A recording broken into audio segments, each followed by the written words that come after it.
அவனை காவற்சாலையின் முற்றத்தில் இருந்த மெல்லேக்கின் குமாரனாகிய மல்கியாவினுடைய துறவிலே போட்டார்கள். எரேமியாவை கயிறுகளினாலே அதிலே இறக்கிவிட்டார்கள். அந்த துறவில் தண்ணீர் இல்லாமல் உலையாயிருந்தது. அந்த உலையிலே எரேமியா அமிழ்ந்தினான். துறவிலே போட்டதை ராஜாவின் அரண்மனையில் இருந்த எத்தோப்பியனாகிய ஏபேத் மெலேக்கு என்னும் ஒரு பிரதானி கேள்விப்பட்டான். ராஜாவோ பென்யமின் வாசலிலே உட்கார்ந்திருந்தான். அப்போது ஏபேத் மெலேக் ராஜாவின் அரண்மனையிலிருந்து புறப்பட்டு போய் ராஜாவை நோக்கி, ராஜாவாகிய ஆண்டவனே, இந்த புருஷர் எரேமியாவை தீர்க்கதரிசி துறவிலே அவன் இருக்கிற இடத்திலே பட்டினியினால் சாவனே, இனி நகரத்திலே அப்பமில்லை என்றான். அப்பொழுது ராஜா ஏபேத் மெலேக்கின் என்னும் எத்தியோப்பியனை நோக்கி, நீ இவ்விடத்தில் இருந்து 30 மனுஷரை உன்னுடனே கூட்டி கொண்டு போய் எரேமியா தீர்க்கதரிசி சாகிறதற்கு முன்னே அவனை துறவிலிருந்து தூக்கிவிடு என்று கட்டளையிட்டான். அந்த மனுஷன் தன்னுடனே கீழ்ந்த அறைக்குள் புகுந்து கிழிந்து போன பழம்புடவைகளையும் கந்தை துணிகளையும் எடுத்துக்கொண்டு போய் அவைகளை கயிறினால் எரேமியா வண்டைக்கு துறவிலே இறக்கிவிட்டான். எபேத் மெலேக் என்னும் எத்தோப்பியன் எரேமியாவுடனே கிழிந்து போன இந்த பழம்புடவைகளையும் கந்தைகளையும் உடைய அக்குள்களில் கயிறுகளுக்குள் அடங்க வைத்து போட்டுக்கொள்ளும் என்றான். எரேமியா அப்படியே செய்தான்.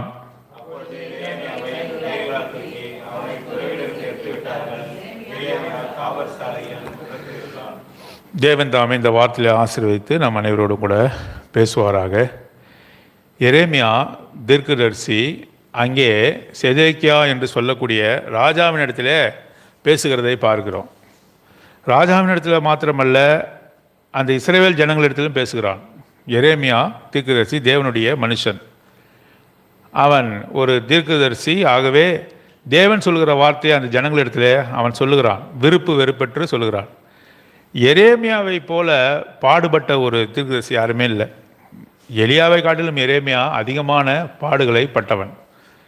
ஆண்டுடைய வார்த்தையை சொல்ல என்ன செய்தார்னு சொன்னால், அவனுடைய சொல் இவர்களுக்கு எரிச்சலாக இருந்தபடினாலும் அவனை என்ன பண்ணாங்க, அதிகமான உபத்திரத்துக்குள்ளாக தள்ளினார்கள். ஆனாலும் கூட ஜனங்களுக்கு ஏற்றவாறு ஒரு நாளும் அவன் என்ன செய்யலை, சொல்லலை. ஆண்டவர் என்ன சொன்னாரோ அதை ஜனங்களிடத்துல சொன்னான். செதேக்கியா ராஜாவிடத்தில் சொல்கிறான், என்ன சொல்கிறான்னா, நீங்கள் இந்த நகரமானது இஸ்ரவேல் நாடானது பாபிலோன தேசத்தினால என்ன பண்ணப்படும், கைப்பற்றப்படும்.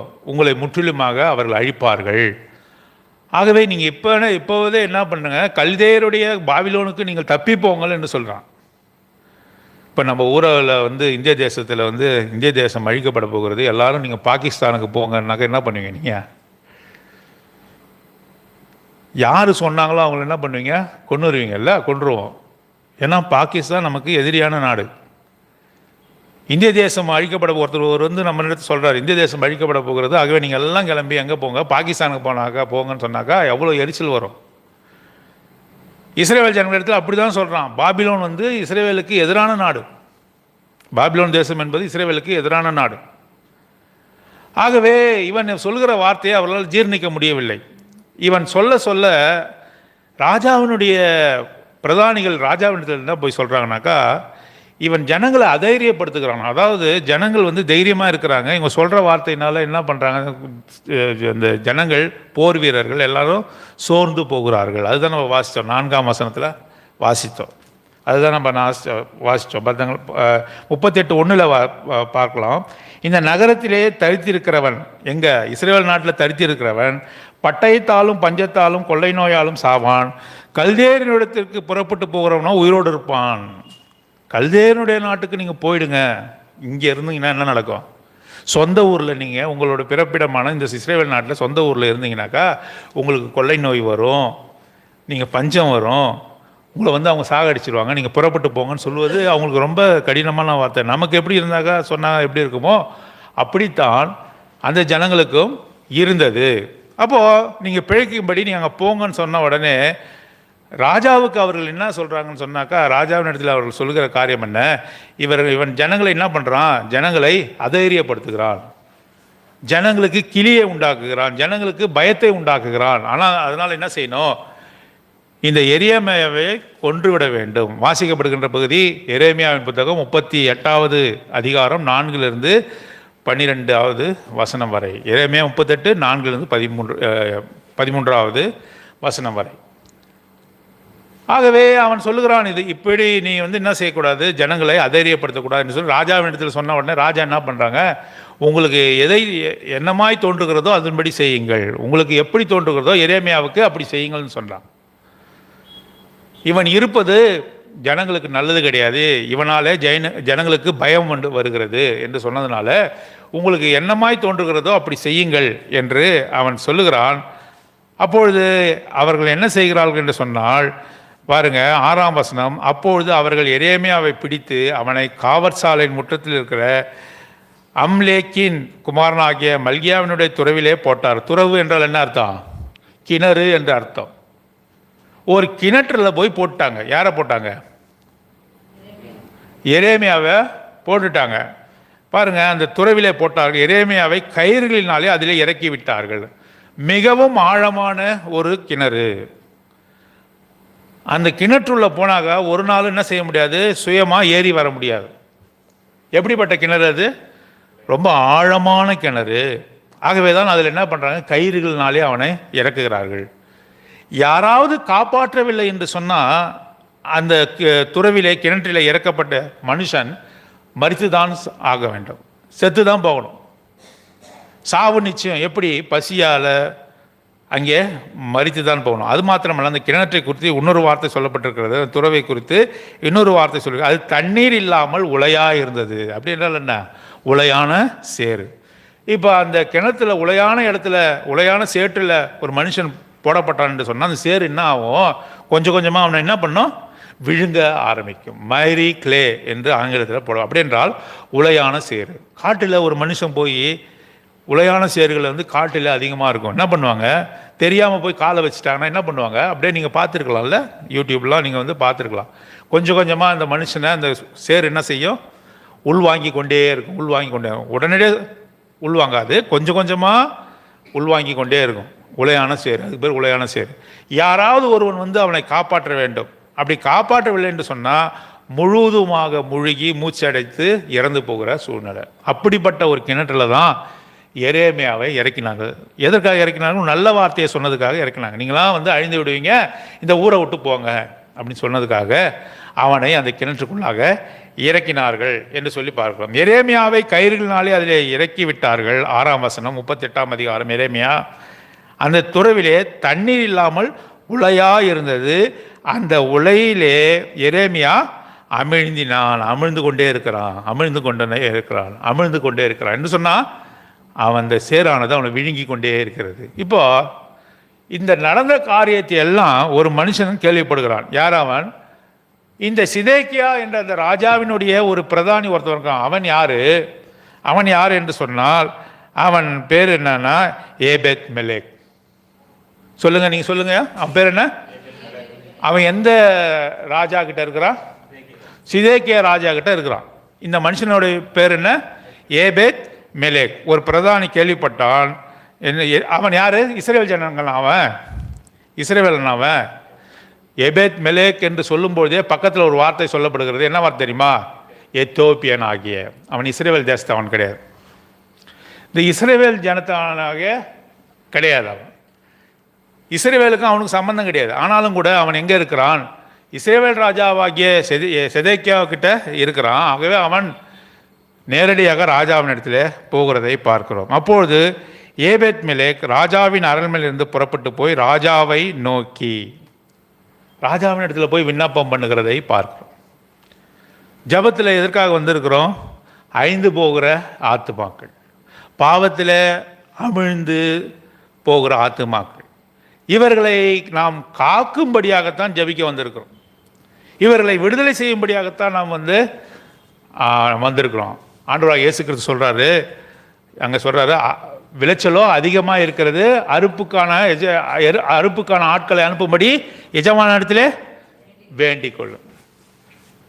ஆகவே அந்த அறுப்புக்கான ஆட்கள் போகவில்லை என்று சொன்னால் அந்த அறுப்புகளை என்ன செய்ய முடியாது, அந்த தானியங்களை களஞ்சியத்துக்கு கொண்டு வர முடியாது. இப்போ ஒருத்தர் நல்லா ஒரு ஃபீல்டு இருக்குது, விவசாய நிலம் இருக்குது, அங்கே விளையுது. இப்போ அந்த இடத்துல வந்து ஆட்களை அனுப்பி விளைந்த பொருட்களை கொண்டு வரலனாக்கா அந்த அதோட நிலைமை என்ன ஆகும்? வீணாக போயிடும். ஒரு கட்டம் வரி பார்க்கும், அப்புறம் அந்த செடியானது என்ன செய்யும்? குறுக ஆரம்பிச்சிடும். அதனுடைய தானியங்கள் சேர்க்கப்படவில்லை என்று சொன்னால் அழிந்து போகும், முத்தி போகும். சில விலை கடைகள்லாம் என்ன பண்ணுறாங்க, தக்காளியெல்லாம் என்ன பண்ணுறாங்க, நிலத்திலே விட்டுடுறாங்க. கத்திரிக்காய் முத்தி போக விட்டுடுறாங்க. ஏன்? ஆட்கள் கிடைக்கலன்னு சொல்கிறாங்க. விவசாயம் செய்தார்கள், காய்கறிகள் விளைந்தன, ஆனாலும் அதை அறுப்பதற்கான ஆட்கள் இல்லை. அதனால என்ன செய்யப்படுகிறது? அந்த விளைச்சலானது வீணாக போகிறது. ஆட்கள் மிக மிக முக்கியம். ஆகவே தான் ஆண்டவரும் கூட நம்மை அவர் என்ன சொல்கிறார் என்று சொன்னால், எஜமான இடத்துல கேட்டுக்கொள்ளுங்கள், எஜமான இடத்துல ஜெபம் பண்ணுங்கள், ஆட்களை அனுப்பும்படி எஜமான இடத்துல ஜெபம் பண்ணுங்கள். ஆகவே ராஜாவின் இடத்துல யார் போறா? ஏபேத் மெலேக் என்று சொல்லக்கூடிய இந்த எத்தியோப்பியன் போய் என்ன பண்ணுறான்? அவன் கேட்டுக்கொள்கிறான்.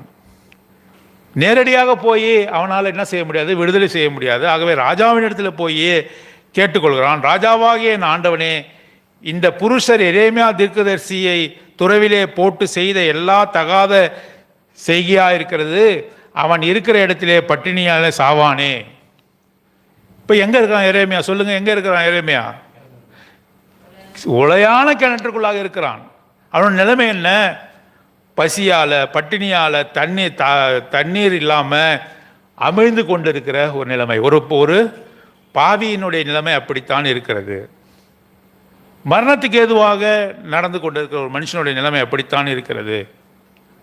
அவன் கிணற்றுக்குள்ளாக இருக்கிறான், இருண்ட கிணற்றுக்குள்ளாக அவன் இருக்கிறான். ஆகவே அவன் விடுதலை செய்யப்பட வேண்டும். ராஜாவின் இடத்துல ஏபேத் மெலேக் என்ற பிரதானி போய் என்ன செய்கிறான்? கேட்குறான், அவனை விடுதலை செய்ய வேண்டும். அவன் சாகிறானே என்று சொல்லி விடுதலை செய்ய வேண்டும் என்று சொல்லி கேட்கிறான். எபிரேயர் புத்தகம் 10ஆம் அதிகாரம் 18ஆம் வசனம் 19வது வசனம் எடுத்து வாசிங்க. எபிரேயர் 10, எபிரேயர் 10ஆம் அதிகாரம் 19, 20 நானே வாசிக்கிறேன். ஆகையால் சகோதரரே, நாம் பரிசுத்த ஸ்தலத்தில் பிரவேசிப்பதற்கு இயேசுவானவர் தமது மாமிசமாகிய திரையின் வழியாய் புதிதும் ஜீவனுமான மார்க்கத்தை நமக்கு உண்டு பண்ணும்படியால் அந்த மார்க்கத்தின் வழியாய் பிரவேசிப்பதற்கு அவருடைய இரத்தத்தினாலே நமக்கு தைரியம் உண்டாயிருக்கிறபடியினால். ஆண்டவராக இயேசு கிறிஸ்து தான் என்ன செய்கிறாரு? பிதாவாகிய தேவனிடத்தில் போய் என்ன பண்ணுறார்? நமக்காக மன்றாடுகிறார். 1 யோவான் 2ஆம் அதிகாரம் 1ஆம் வசனத்தில் என்ன சொல்லப்பட்டிருக்கிறது? நாம் பாவம் செய்வோமானால், பிள்ளைகளே நாம் பாவம் செய்வோமானால் நமக்காக பரிந்து பேசுகிறவர் இருக்கிறார். 1 யோவான் 2ஆம் அதிகாரம் 1-2 வசனம் வாசிங்க. எழுதுகிறேன். ஒருவன் பாவம் செய்வானால்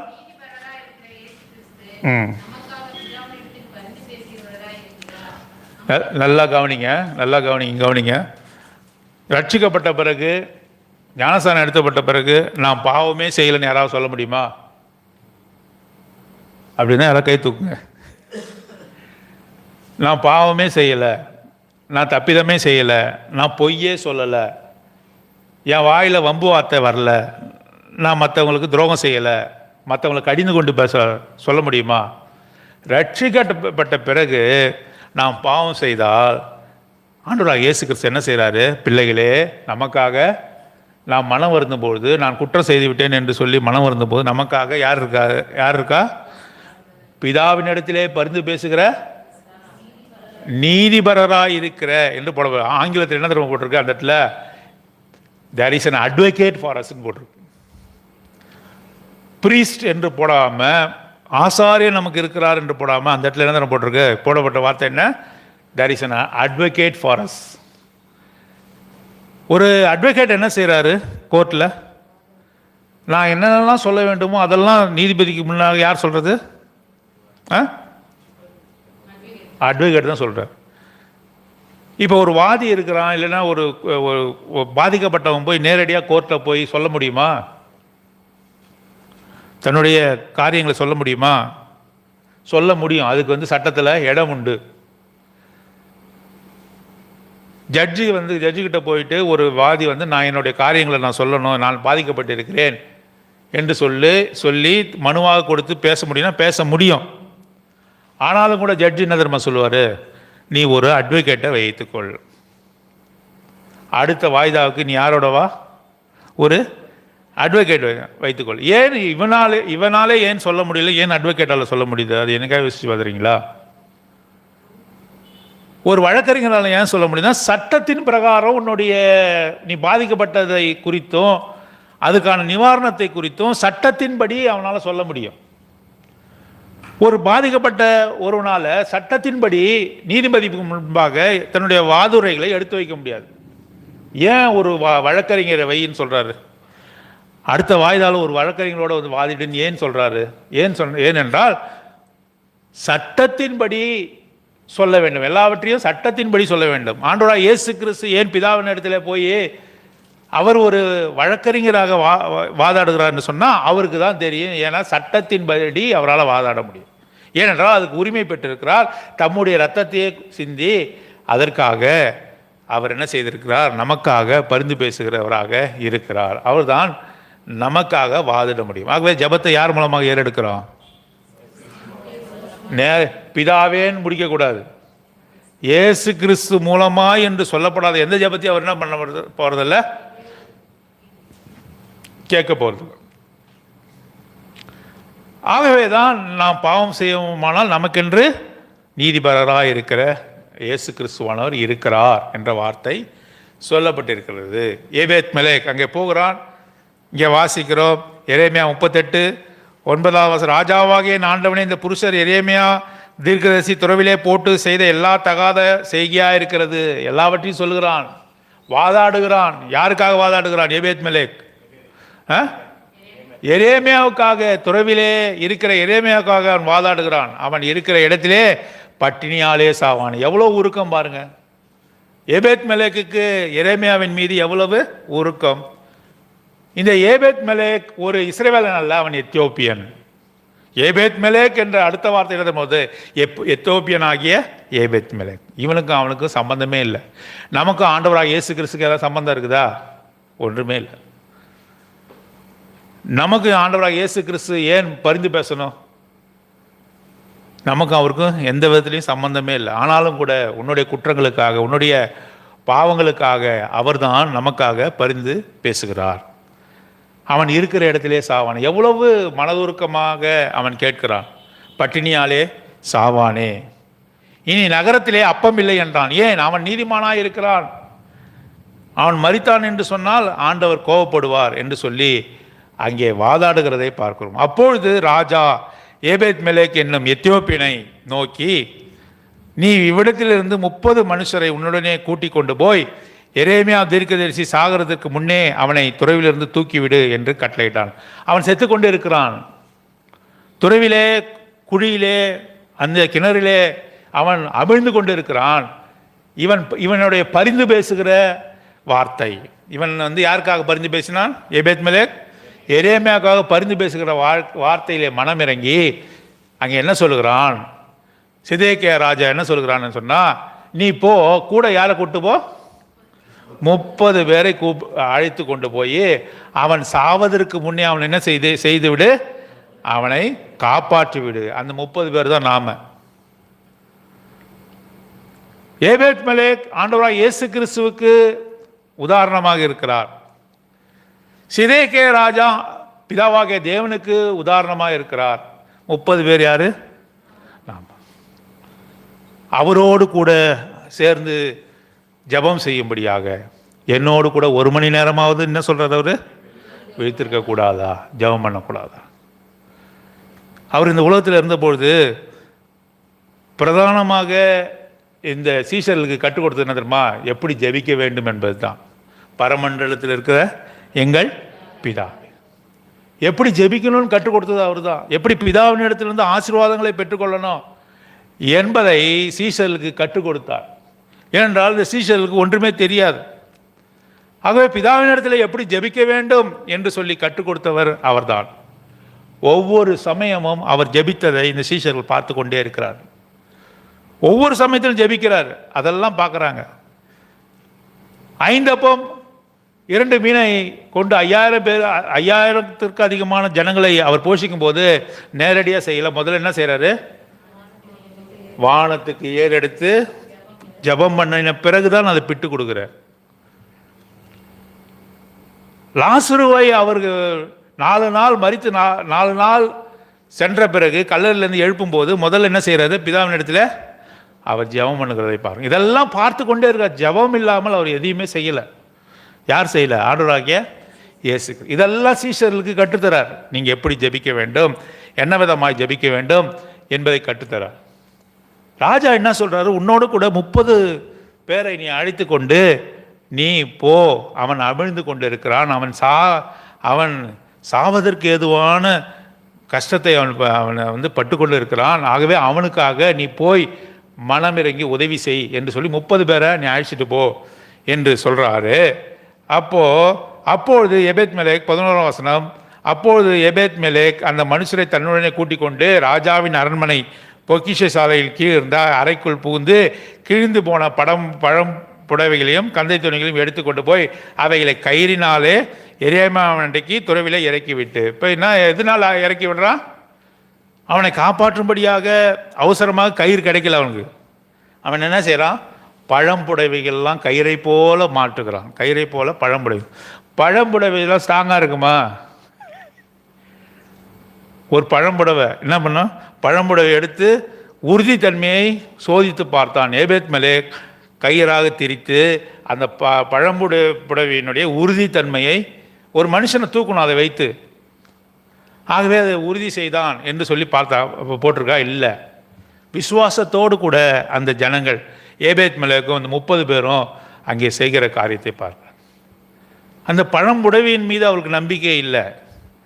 எப்படியாவது அந்த மனுஷனை காப்பாற்றி விடுவோம் என்ற அந்த விசுவாசம். ஆகவே அவர்கள் சீக்கிரமாக செயல்படுகிறார்கள். கிடைத்ததை எடுத்துக்கொள்கிறார்கள். அவர்கள் அதை துறவிலே இறக்கும்படியாக அந்த பழம்புடவைகளை கயிறாக திரிக்கிறார். எங்கேயும் ஜெபம் பண்ணலாம். இதுதான் இதை குறிக்கிறது. விசுவாசத்தோடு கூட எங்கேயும் நீங்கள் ஜெபம் பண்ணலாம். விசுவாசத்தோடு கூட விசுவாசம் பண்ணலாம், எங்கேயும் ஜெபம் பண்ணலாம். இந்த இடத்துல தான் ஜெபம் பண்ணணும், இங்கே தான் ஜெபம் பண்ணக்கூடாதுன்றத காரியமே இல்லை. வீட்டில் ஜெபம் பண்ணலாம், சர்ச்சில் ஜெபம் பண்ணலாம், வேலை செய்கிற இடத்துல ஜெபம் பண்ணலாம், நடந்து கொண்டே ஜெபம் பண்ணலாம், உட்கார்ந்து கொண்டே ஜெபம் பண்ணலாம், பஸ்ஸில் போகும்போது ஜெபம் பண்ணலாம். ஜெபம் பண்ணுறதுக்குன்னு தனியான இடம் வேண்டும் என்று ஒரு காரியம் இல்லை. இஸ்லாமியருக்கு ஜெபம் அவர்கள் துவா ஓதுவதற்கு இடம் வேண்டும். நீங்கள் எல்லா இடத்துலையும் போய் பாருங்கள், அவங்களுக்கு ப்ரேயர் ஹால்னு ஒதுக்கியிருப்பாங்க. நம்ம இங்கே சேர்ந்து ஜெபம் பண்ணுறோம், அதுக்காக தான் இங்கே வந்திருக்கிறோம். மற்றபடி எப்பயுமே எங்கேயுமே ஜெபம் பண்ணலாம். ஆகவே தான் கிடைத்ததை எடுத்துக்கொண்டு போய் என்ன பண்ணுறாங்க? அந்த முயற்சியை அவர்கள் செய்கிறார்கள் என்று சொல்லி பாருங்கள். பழம்புடவைகளையும் கந்த துணிகளையும் எடுத்துக்கொண்டு போய் அவைகளை கயிறினாலே எரேமியாவுக்கு துறவிலே இறக்கிவிட்டு என்று சொல்லி பார்க்கிறோம். 12வது வசனம், எபேத் மெலேக் என்னும் எத்தோப்பியன் எரேமியாவுடனே கிழிந்து போன இந்த பழம்புடவைகளையும் கந்தை துணிகளையும் என்ன செய்யறா? அங்கே அக்குளுக்குள்ளாக வைத்துக்கொள்ள. எப்படி கட்டியிருக்காங்கன்னு பாருங்க. இங்கே இது எப்படி போடப்பட்டிருக்குன்னா, இந்த பழந்துணியை கீழே இறக்குறாங்க. எங்கே இறக்குறாங்க? துறவுக்குள்ளே இறக்குறாங்க. அதை பிடித்து கொண்டு ஏறிவான்னு சொல்லலை. என்ன செய்கிறவங்க தெரியுமா? பிடித்து கொண்டு நாங்கள் இங்கே உறுதியாக பிடிச்சிக்கிறோம், நீங்கள் நீ என்ன செய்யி, இதை பிடித்து கொண்டு ஏறி வா என்று சொல்லலாம். சொல்லியிருக்கலாமா? சொல்ல மாட்டான். நம்ம அப்படி தான் சொல்லுவோம். ஆனால் ஏபேத் மெலேக்கும் அந்த 30 பேர் என்ன சொல்கிறாங்கனாக்கா, இதை எடுத்து இந்த ஆமுக்கு அண்டரில் விட்டு இங்கே வச்சு இப்படி ஒரு முடிவு போட்டுன்னு சொல்கிறாங்க. இதான் அங்கே போடப்பட்டிருக்கு. அக்களுக்கு இடையாக நீ கொண்டு போய் இதை சுற்றி என்ன பண்ணனா, இங்கே ஒரு நாட்டு போடணும். இப்போ இவனுடைய முயற்சியே இல்லை. இதில் ஏதாவது ஒரு முயற்சி இருக்குதா? இவன் ஏறணும்னு முயற்சி இருக்குதா? இல்லை. இப்போ எல்லாரோடைய இந்த முயற்சி, அவன் காப்பாற்றப்படுகிற முயற்சி யாருடையது? மேலே எபேத் மெலேக்கும் 30 பேருடைய முயற்சி. எவ்வளவு கம்ஃபர்ட்டாக அவனை தூக்குறாங்க பாருங்க. ஏறி வருவது என்பது கஷ்டமாக கடினமா ஈஸியா? கஷ்டம். ஏன்? அவன் இருட்டில் இருக்கிறான், பட்டினியாக இருக்கிறான், எவ்வளோ காலம் அங்கே இருக்கிறான்னு தெரியல, எரேமியா அந்த குழிக்குள்ளாக இருக்கிறான்னு தெரியல. ஆனால் இவன் மீது உள்ள பாசத்தினாலே இவன் எப்படியாவது காப்பாற்றப்பட வேண்டும் என்று அவர்களுடைய எண்ணத்தினாலே இவனுக்கு என்ன செய்கிறாங்க?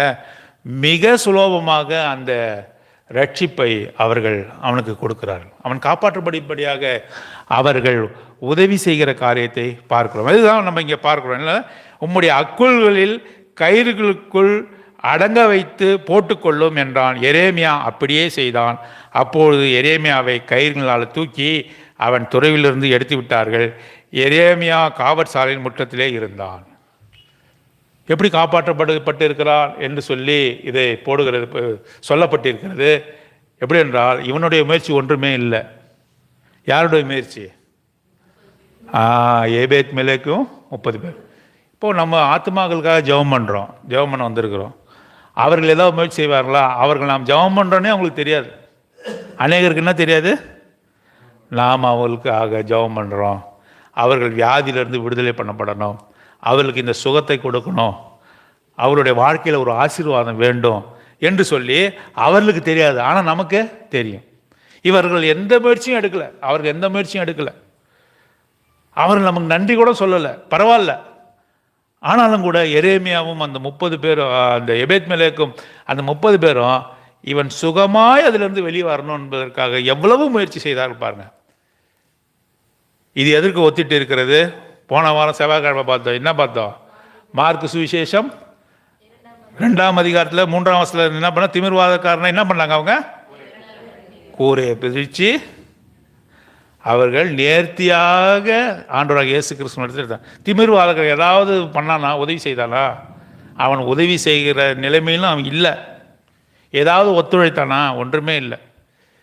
திமிர்வாதக்காரர் வந்த உடனே அவனை பார்த்து அவனுக்கு சுகத்தை கொடுத்தாரா? இல்லை. வானத்தை பார்த்து என்ன சொல்கிறாரு? அந்த 4 பேரை பார்த்து தான் சொல்கிறார்ல, உங்களுடைய விசுவாசத்தின் நிமித்தமாக இவனுக்கு. எரேமியா எப்படி காப்பாற்றப்பட்டான்? எபேத் மெலேக்கும் மற்ற 30 பேரும் செய்த முயற்சினால தான் எரேமியா காப்பாற்றப்பட்டான். நாம் ஜெபம் பண்ணுகிற காரணத்தினால தான் மற்றவர்களுக்கு ஆண்டவர் ஆசீர்வாதத்தை தரார். நாம் ஜெபம் பண்ணுகிற ஜெபத்தினால தான் மற்றவர்களுக்கு ஆசீர்வாதம் தரார். நான் உனக்காக ஜெபம் பண்ணேன், எனக்கு பிரதிபலன் கொடு என்று ஒரு நாளும் கேட்குறேன்.